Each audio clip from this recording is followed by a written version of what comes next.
In this video, I'm going to show you how I designed, engineered, and 3D printed this mullet adapter. So you may remember in one of my previous videos, I got this GT grade bike and it had flat bars on it. Somebody had converted it to flat bars and I wanted to put it back to drop bars, and as you can see, I was able to do that. But I also wanted a really big cassette. I wanted 50 teeth or so because I'm pretty weak. I need a big gear to go up really steep inclines. And if you've ever looked into this before, it's actually quite a problem. There's not very many options to get over 46 tooth, and even 46 is difficult. Usually it's more like 40 or 42 or something like that. So one thing you can do, let me bring you in closer. One option you have is actually using mountain bike derailleurs in the back. They, of course, have more capacity for larger cassettes. So this is an 11 to 50 cassette, 11 speeds, 11 tooth on the small, 50 up top, and this is a Shamino XT derailleur. And there's a couple models of these, and this is the one that will accept up to 50 or 52 teeth. So, got that. That's great. It's a nice derailleur. I have almost exactly the same one. In fact, I do have the same one on my mountain bike. This is actually a 12-speed derailleur, which gives it a little bit more capacity. Of course, it'll work on my 11-speed cassette, but it's actually a 12-speed derailleur. So that sounds great, looks great. But the problem is it doesn't work with any kind of drop bar setup. And I wanted to use drop bar. So what I ended up buying here was the Shamino 685 hydraulic brake 11-speed shifters, integrated shifters. And these are, I think, Ultegra spec. So they're pretty nice. I bought these used on eBay for, I don't remember the number exactly, about $200. Kind of expensive in my book. And that's great, but it doesn't actually work with that derailleur.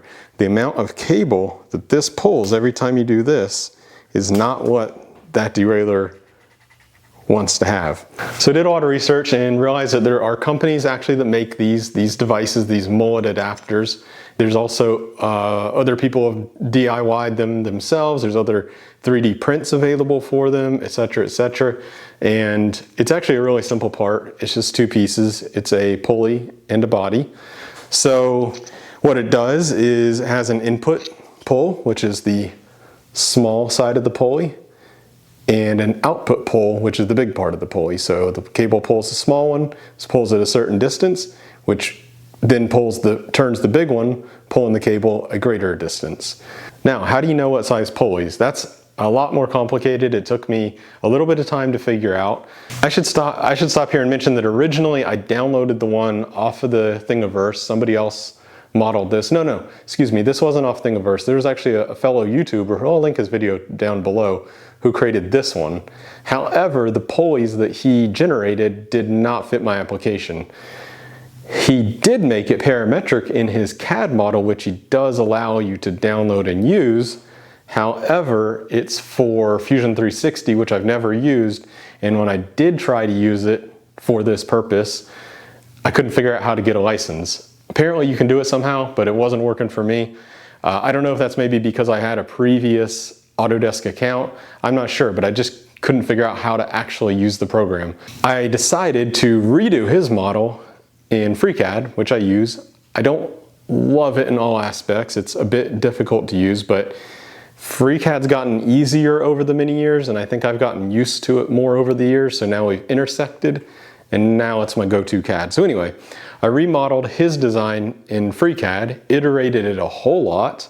One of the main changes I did compared to the other YouTubers is I changed the angle. This is actually a 90-degree angle, so your cable goes in and comes out at 90 degrees. For at least my application, it works much better. This is a much different angle, wasn't nearly as sharp.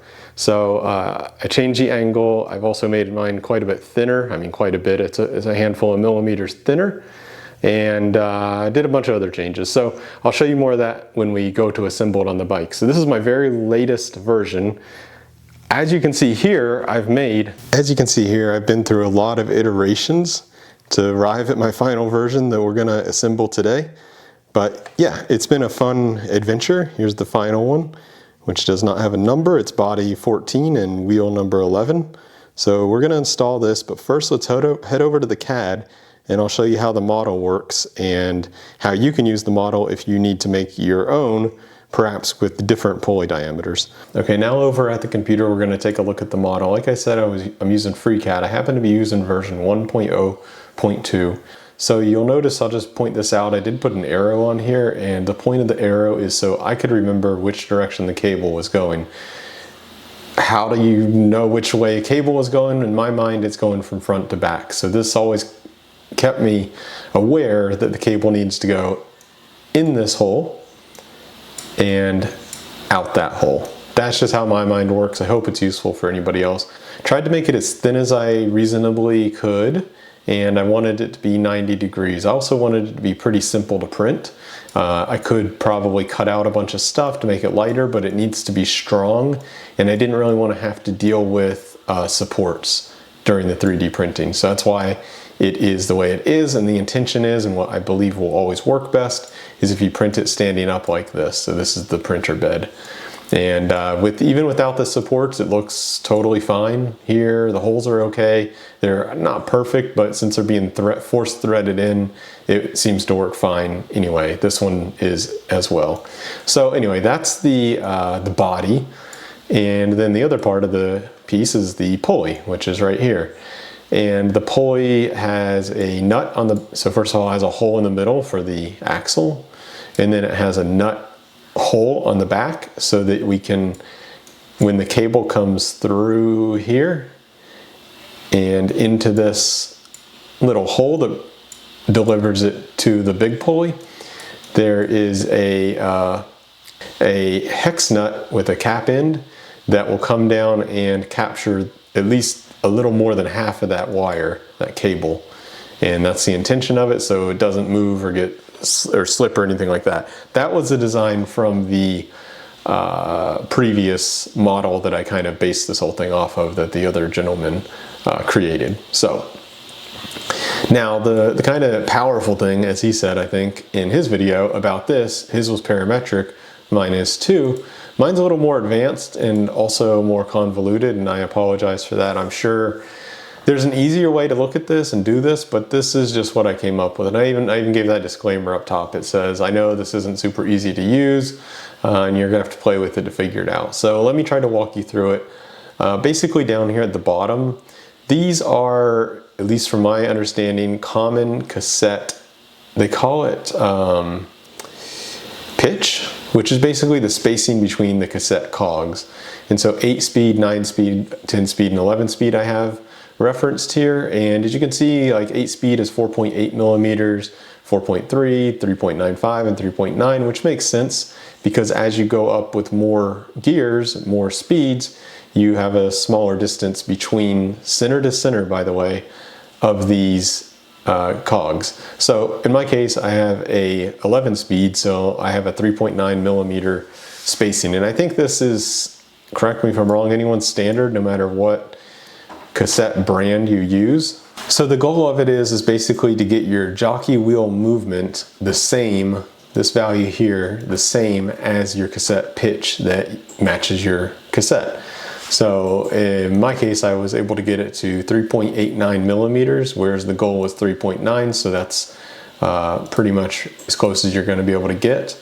And how I came to that number is because, to start off, the shifter, Ultegra 11-speed ST-RS685-R, from everything I read, now this isn't always very easy to find. I don't think Shimano or the other manufacturers list this number anywhere. You could try to measure it yourself. I think it'd be difficult to do.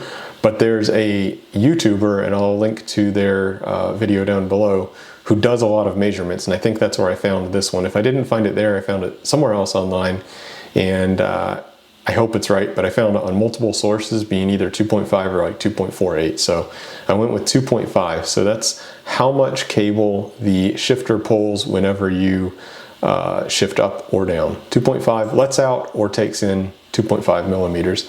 Right, so if you directly pulled the jockey wheel with the shifter, it would only pull 2.5 millimeters, whereas you need 3.9. Obviously that wouldn't work.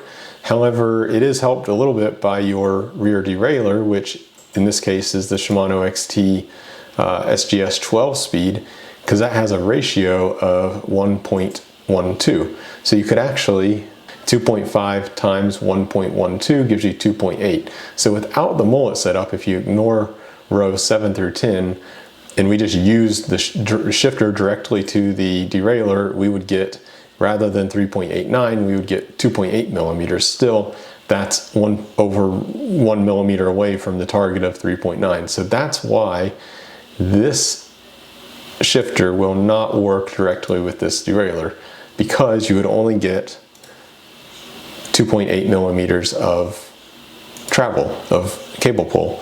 So that's why we have to bring in the mullet. And so the main thing is these two yellow cells here are the diameters of the pulleys. The small pulley is what gets pulled, and maybe that should have actually been on the top, gets pulled by the shifter, and the large pulley of 12.5 millimeters is what actually pulls the rest of the cable. So to be honest, you really just have to put in some numbers and see what the result is. And in my case, in this case, of 12.5 millimeters in the big one, and this is the part I said at the top, you have to play around with it, and the small pulley of 9 millimeters in diameter. Is it diameter or radius? Oh, excuse me, radius. It says right there, radius. You get a ratio of 1.39, okay? So you have a ratio of 1.39. So from the 2.5 millimeters it pulls, if you increase it, so you multiply 2.5 times 1.39, you should get 3.47. Let's check that. Yes, 3.75. Excuse me, 3.475.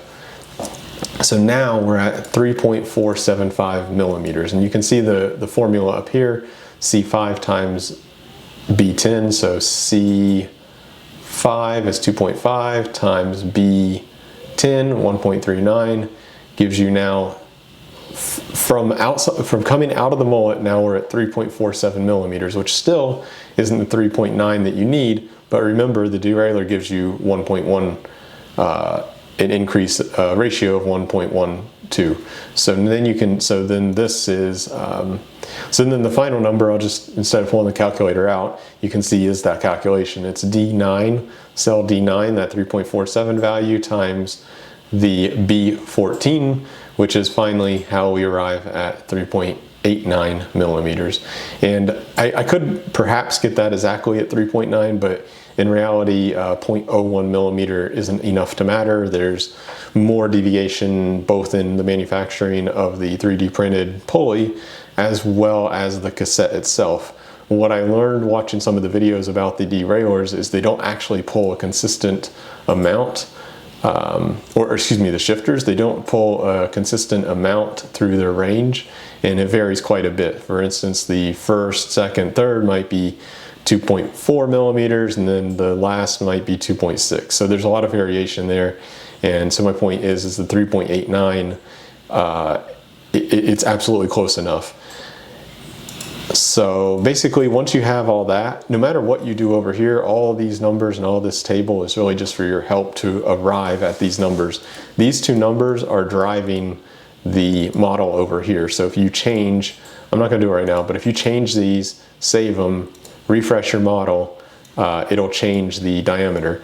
Now, of course, if you go too far out of range, or very far at all in some cases, you may run into some errors, some geometric errors, like if you were to make this, you know, 100 millimeter radius, well, it's now not even cutting into anything, and that's might give an error. Or if you put like negative number, there's all kinds of things you can do. And this, my point is, there's all kinds of things you can do that can screw it up. But, and this isn't like a professional model that has like every possible error handled. So, you know, use it at your own risk, and you'll have to fool around with it a lot. It's not super easy to use. But if you want to use it, we'll leave the model somewhere hosted down below so that you can download it, probably on Thingiverse. And if you use FreeCAD, you can have this. If you don't use FreeCAD, you could always just remodel it and do something similar yourself. It will take some time, but it's totally doable. Now, back at the garage, I'm going to show you how I need to prep this to get it to work, what kind of things we need to add to it and such. This is right off the printer, so the very first thing we need to do is get some of this extra flashing off the edge, because as you can see, it kind of makes it where the wheel doesn't go in and out too good. So I'm just going to use a razor and try to shave that off. And this is printed in solid PLA, so there's 100% infill. I did that just for the durability. I've never experimented with other more durable materials, so I don't know too much about them, but I know there's some other materials that are more durable, and I might, if this ends up breaking or anything, I might look into those. Okay, so now it's somewhat cleaned up. I think that should be good enough. Now the wheel hopefully will fall all the way through. To get this set up, first of all, easy one. I like to do the easy stuff first. We're gonna put these cable tensioners, I guess I'll call them, on each end. The original design from the other creator only had them on one end, and he had a but embedded nut on the end here, but I don't think you really need that. I undersized the holes enough that the threads on this cable tensioner actually, barrel nut adjuster I think is the name, they actually thread in themselves, and we'll see how long that lasts or how well that works. And I think we can remove these little clips too. Go ahead and put this one on. And yeah, like I said, there's no threads actually modeled in here. It's just a little bit undersized, and I think that's going to work okay. Okay, here we are back at the table. Here is the body complete and ready to go. I just reprinted the pulley because the depth of that nut wasn't correct, the slot for it. And I bought this kit just the other day just to make it easy, so I have a consistent size nut and bolt and so forth. This kit, I'll link it down below if you want to use this exact kit and these parts. It's all M4, by the way. Everything for this project is based on M4 hardware. So first of all, we need to get this nut into this pulley, and it's not fitting so easily, but I think that's just because the first layer of the print kind of has some overhang, some kind of flashing. So I'm going to stick it in the vise, and we're going to see if we can force that in there. These are these Capri Tools type of pliers. They sent me these quite some time ago to review and stuff. So actually they think they're a good purpose for this one because they close in parallel. So, okay, that went in better. Still not all the way though. We want it to be flush ideally. And it really should be, because I made the depth a little slightly deeper than the size of the nut, which is 3 millimeters deep. I don't remember what I did actually for the depth of that, but probably did like 3.2 or something like that. There it goes. It just takes a little bit of messing with to get it just right. That's feeling pretty darn good. It's sitting just a tiny bit proud, but it's pretty close. That's okay. Now actually I got it. Just kept on pressing with it. Now it's moving nicely. That's what we want. Here is the M5 bolt, one of the M5 bolts that I got from the kit. It's the shortest one, which is the 6, is that right? It's this one, 6 millimeter. I think that's the, oh, and one other thing, I had to modify one of my old previous bolts, so I had to actually shave off some of them from the top and also cut it here. But with this kit that I got, I have the smallest one they have. It's a 6 millimeter. I'm hoping that'll actually fit without any modifications. So if you buy the hardware, then you won't have to modify it, but you may have to. So let's see. I'm actually going to measure what we have. Okay, the overall length is 9.6, and the overall height of this is 9.4. So unfortunately, I think we will have to work on that bolt a little bit still. Oh, and by the way, Fowler sent me these calipers. I'm going to do a full review on them. They're really nice. Anyway, though, right now, let's see. This must be the 6 millimeter dimension. 5.6. Not quite, but anyway, let's see how it fits. So this will go on here like that. With this kit of hardware, it also came with a little hex key driver, and then the cable is going to get captured right under here. We may have to shave this bolt just like 0.5 millimeter. That's how that's going to go. Oh, there's one more thing we need to do to prepare this pulley. So we have this passageway, so the cable goes there, and then it goes in this passageway, and that brings it to the big pulley. There is a hole there. It is big enough because the cable I think is 1.2 millimeters. The hole is a little bit larger, but I found I always need to drill it out to really clear it. So I have this drill bit. I'm not even sure what size it is. Might be like 1/16. Let's measure it in metric. Yeah, 1.6 millimeters, 1.57. I believe that is, I think that's a 1/16. And what I've been doing is just running this through here. I don't think it matters which way, just to clear out anything. And that makes it a lot easier for the cable to go through. There we go. So now I think we have everything prepped and ready to go. I think I mentioned before, but this arrow indicates that the cable is going to go out this way. It's going to come in this way and out this way. That's why I put that arrow there. And that means that this is going to go in like this. Like that. Oh, let's go ahead and put the bolt through too. So once again, this hardware came from the kit. However, this lock nut did not. It came from another kit that I bought. It's a nylon infused lock nut, so should be good. So I'm going to use this bolt here. This was the closest size that kind of matched. It is a, I guess you'd call that a 20 millimeter. Yeah, it's a 20 millimeter bolt, M4, excuse me. So I'm gonna use a washer just to, I don't know if it's really necessary. It's probably not necessary to use a washer, but just to make it a little bit more professional, I guess. Now these holes in the body are sized as such that you almost need to thread it a little bit. It's not gonna just fly through. They're just a little bit smaller than required, and I did that because originally I didn't even have a nut on the other side, and I was riding around with it just like that basically, which is actually fine. I never had it fall out or anything weird, but that's why those are slightly undersized, which I think is nice. Then I'll put another washer on just for some extra, I don't know, flatness there, so we're not, you know, gouging the plastic. And then this is the lock nut. Now with that, you're going to need a wrench because the nylon is going to provide some resistance. Is this the right size? Yes. It feels a little loose, but this is a 7 millimeter wrench. Now this is a pretty low quality looking wrench. So anyhow, I'll hold that on. I think it's going to work for this purpose. We don't need to tighten things down extremely tight. Really, we don't need to tighten it down much at all. Just bring the nut down to the surface. In fact, we don't want to tighten it down. See, I tightened it too much and now the wheel is not moving. So I actually need to loosen it a little bit.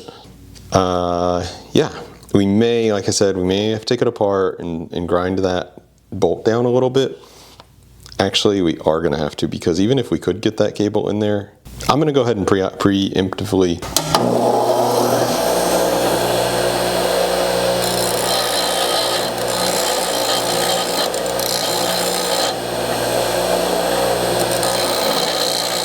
Okay, here we are back at the bike. Here is the complete mullet tool or mullet part, and I did grind the head of that bolt down a little bit to make this easier, and so let's just go ahead and install it.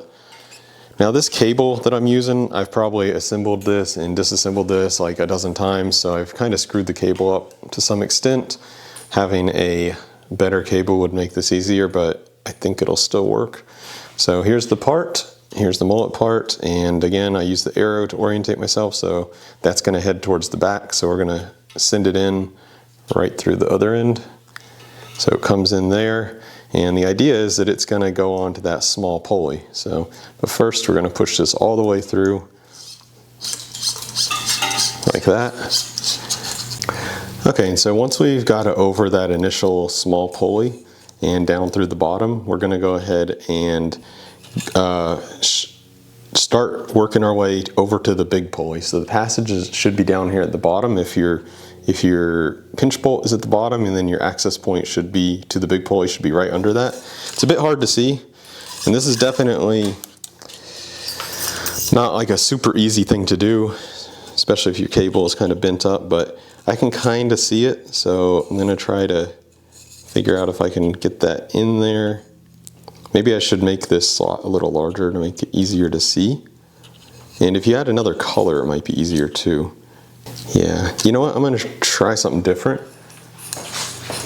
This is something I haven't tried before, but I'm actually gonna take the pulley and have it loose so I can swing it down.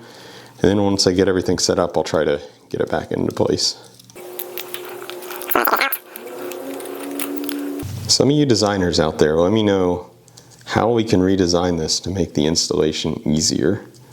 That would be a great improvement. Whoops. All right, so now the pulley is loose, as you can see.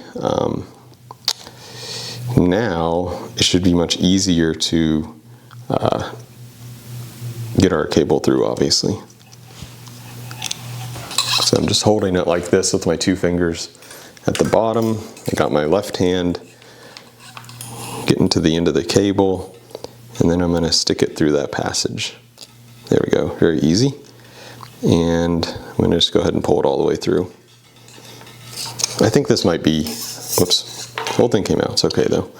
I think this might be the easier way to do it, the better way to do it, because now we can very easily also do our capture bolt. Let's make sure everything is pulled up where it needs to be. It's kind of important to use the capture bolt at the right place.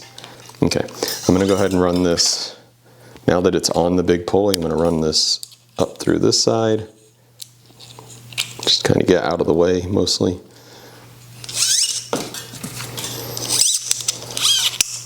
Okay, now I'm gonna put the axle back in. I probably won't put the lock nut on it quite yet, doesn't really need it. Okay, now we need to get this snugged up, and where's that lock nut? So I'm actually loosening everything so I can rotate this. There it goes. It's making an appearance. There we go. Okay, now I'm going to tighten everything down. Make sure the cables are in the right place. I think they are. I think everything looks good now, finally. Now I'm going to take my other hand, and the cable appears to be inside that groove, so I'm going to tighten that down now. Okay, it doesn't need to be like extremely tight, but just good and snug, as they say. All right, now we're actually looking pretty good. So cable comes in here, along the small pulley, under the lock nut, through the passage, and now we're on the big pulley up top. Nice. Next, and final step, we're gonna run now that the cable's on the big pulley, we're gonna run it out of the system through the exit port where the arrow is. This is easy. There you go.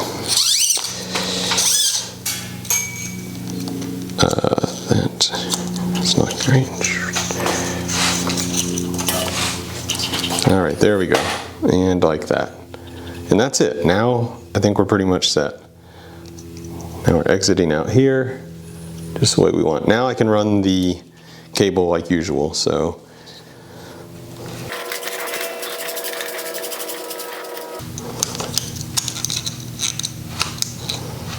Okay, and then once you have it pretty close like that, where it's looking somewhat decent, bit extra cable here.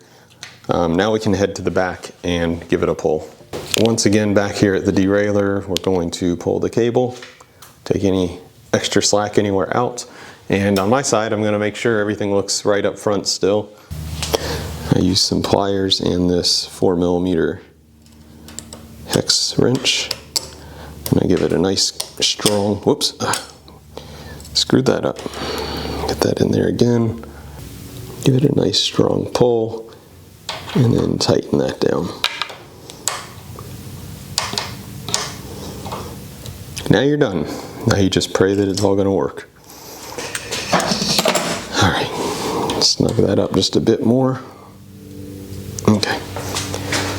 Okay, now I didn't put this cap back on, but I didn't put the last bolt on, but it's totally fine like that. And yeah, I think we should be good to go. Let's give it a shot. Hey, wow, first time working right out of the box. Look at that. Let's head to the back. I'll show you how it's looking, how it's shifting.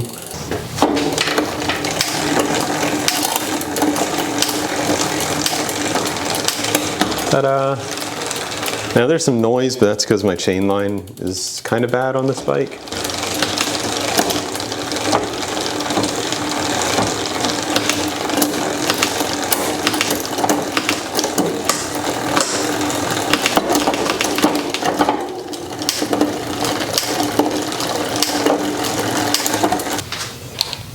Hey, that's not too bad at all, and that was with no tweaking at all. That's just exactly as I tightened it down. I'm almost surprised.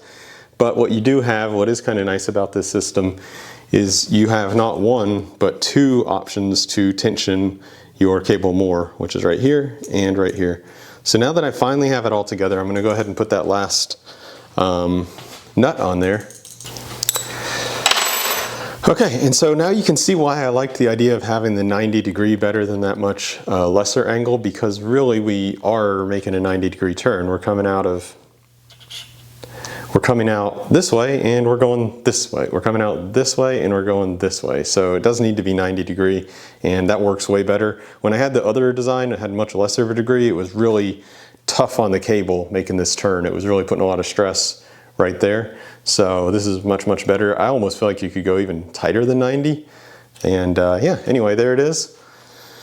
Yeah, I'm pretty darn happy with the result.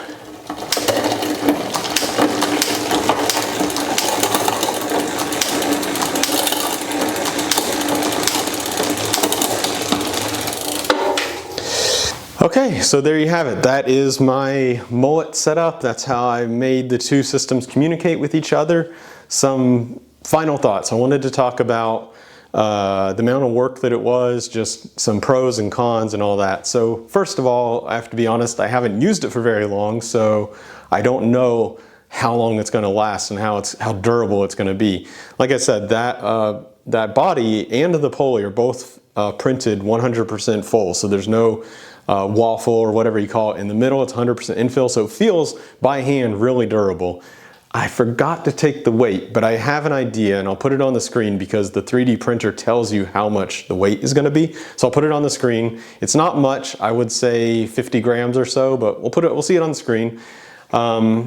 All in all, it was a lot of work. Even if I hadn't had to redesign it myself, just the pure amount of tinkering to get this right, I would say is a level above your typical like shifter derailleur setup to get all this right, especially assembling it. As you saw, it took me quite some time to assemble it. So I don't know if the store-bought options are any better or maybe even potentially worse, but if you're gonna wanna do this yourself, it's not for faint of heart.